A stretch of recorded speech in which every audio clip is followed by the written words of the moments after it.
Vinay. So ప్రస్తుతం మనము Kumar aunty దగ్గర దాదాపుగా ఇక్కడ నుండి స్టార్ట్ చేస్తే ఇక్కడ ఎండింగ్ నుండి స్టార్ట్ చేస్తే అక్కడ ఎండింగ్ వరకు దాదాపుగా ఫుడ్ స్టాల్ ఉన్నాయండి. అంటే రోడ్ స్ట్రీట్ సంబంధించినటువంటి ఫుడ్ ఇక్కడ ఉన్నటువంటి జాబ్స్ చేసే వాళ్ళందరూ ఇక్కడికి వచ్చి తినడం జరుగుతుంది. నాతో పాటు ఒక తమ్ముడు ఉన్నాడు. అంటే తన బిజినెస్ చాలా వరకు డెవలప్ అయింది. సో దానివల్ల ఒక ఆంటీ కూడా చాలా మాటలు మాట్లాడడం జరిగింది. ఒకసారి తమ్ముడు మాటలను కూడా అడిగి తెలుసుకుందాము. నువ్వు ఎన్ని సంవత్సరాల నుండి పెట్టావు ఇక్కడ? 10 months అవుతుంది మేడం. అవునా? ఎట్లుంది మీ బిజినెస్? ఎట్లుంది మేడం? బాగుంది. అంటే పక్కన కుమార్ ఆంటీ వల్ల చాలా ఇట్లా జరిగింది. ప్రభుత్వం ఇట్లా అంటే నార్మల్ గా ఇట్లా ఇష్యూస్ అయ్యాయి, కేసెస్ అయ్యాయి, తర్వాత మళ్ళీ ప్రభుత్వం ఒప్పుకొని పెట్టుకోమని జరిగిందని చెప్పింది. సో మీరు ఎలాంటి ప్రాబ్లమ్స్ ఎదుర్కొంటారు?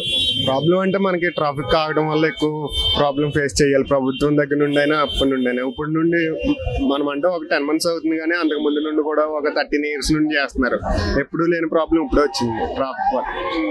అంటే తనకి అంత క్రేజ్ వచ్చింది కదా, మీ ఫుడ్ ఏమన్నా పోకుండా ఇక్కడ అంటే తెచ్చినట్టుగానే ఉండడం ఉంటుందా, లేకపోతే పోతూ ఉంటుందా? లేదు మేడం, ఎవరో వ్యాపారం వాళ్ళది. ఇప్పుడు వాళ్ళకు ఉందని అలా కాదు, మా దగ్గర ఉండే బిజినెస్ మా దగ్గర నడుస్తుంది.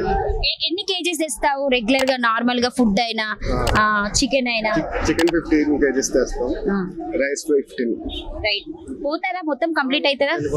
మినిమం రోజుకి ఎంత సంపాదించగలుగుతారు మీరు? అంటే అన్ని పను ఒక 2000-3000 రూపీస్ భయ్యా. ఓకే. మన ట్యాగ్ లైన్ వచ్చి బీటెక్ చదివి బిర్యానీ చేస్తా. సో బీటెక్ చదివి బిర్యానీ చేశాడట. ఒకసారి చూద్దాం. మీరే చేశారా బిర్యానీ, లేకపోతే మీ మమ్మీ ఏమైనా చేస్తే తీసుకొని వస్తారా? మీరే చేశారు. రియల్ గా గ్రేట్ అండి. ఈ అబ్బాయి బీటెక్ చేశాడట, బిర్యానీ చేస్తున్నాడట. నేను కూడా బీటెక్ చేసి యాంకరింగ్ చేస్తున్నా. అట్లుండే పరిస్థితి. చికెన్ ఏం చేస్తావు? Chicken fry piece madam. Chicken fry piece నువ్వే చేసావా? స్మూత్ గా ఉంది. నాకైతే పార్సల్ ఇవ్వబ్బా, ఆఫీస్కి వెళ్ళాక తింటా. సరే ఇచ్చు. ఇది ఫుడ్ ఏనా? So jeera rice and tomato rice.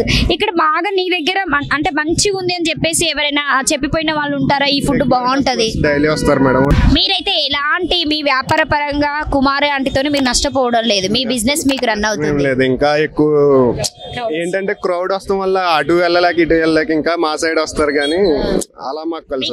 హ్యాపీనే కదా? Okay madam, happy. Thank you.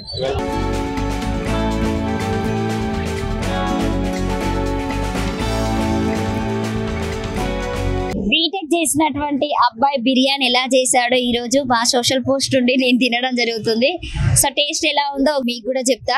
Kumar aunty కంటే టేస్ట్ బాగుంటుంది అని చెప్పేసి అంటాడు. ఒకసారి చూద్దాము, నేను తిన్నాక మీకు చెప్తా.